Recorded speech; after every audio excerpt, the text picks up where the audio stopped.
I think in some way we can all relate to these characters. I think it's human nature when we feel vulnerable to lash out at the people that we love, and that happens a lot in this play. And I think the best theater holds a mirror up to human behavior. For me, Tennessee Williams has such a poetic way of writing. It reminds me of Shakespeare in the way that it's all there. You know, it's all right there in the language, and there's a lot of repetition, and it's just all so purposeful and useful. It's like flowery when it needs to be, but also can be really like biting when it needs to be cut and dry, and I like it. We all love, we all have ambition, we all have hope, we all have failures, and this show opens us to all of those things at once and lets us know that all of these things will happen, but it's okay. We will move forward and survive. The Glass Menagerie is definitely a family play about people struggling on a daily basis to make enough money to live. It's about a mother who married a man that was in the telephone business, and he left her.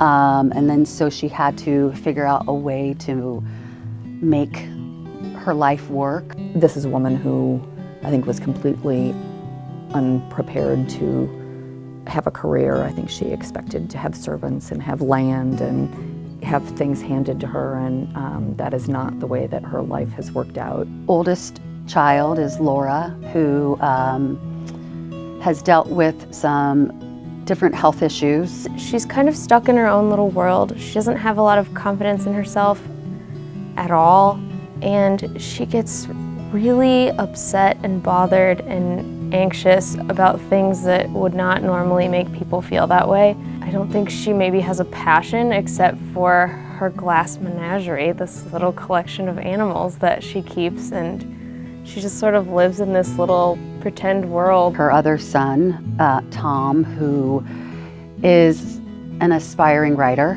and poet, and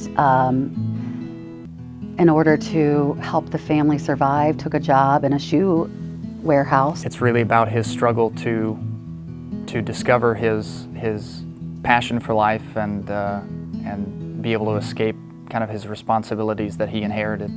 He's resisting the bold move of leaving. And then there's a fourth character, which is the gentleman caller. And the gentleman caller brings a sense of hope to the family. It's really what Amanda thinks is going to be the answer for Laura, that she will get married and be able to be a kept woman. Jim is a young man who was told that he was going to achieve great things with his life. He's very successful in high school and graduated into the midst of the Great Depression and discovered that the world was not quite as rosy as he was promised. The set is really interesting. I don't know how much I'm allowed to say about it, but the way that the apartment is set up is it's kind of a literal setup for what it feels like to be trapped. So I think the audience will definitely understand that feeling of there's only one way out of the apartment, and it's small, and it's at the end of the room. It's a tennis court kind of setup that I think is really cool. I love the come-and-go theater. It's incredibly intimate. It's such a versatile space. What's exciting about the show is there's so many different things from person to person that people might take away from it. There's such an urgency and importance in their lives and in the situations that you're going to see, and so I hope the audience goes with us on that journey.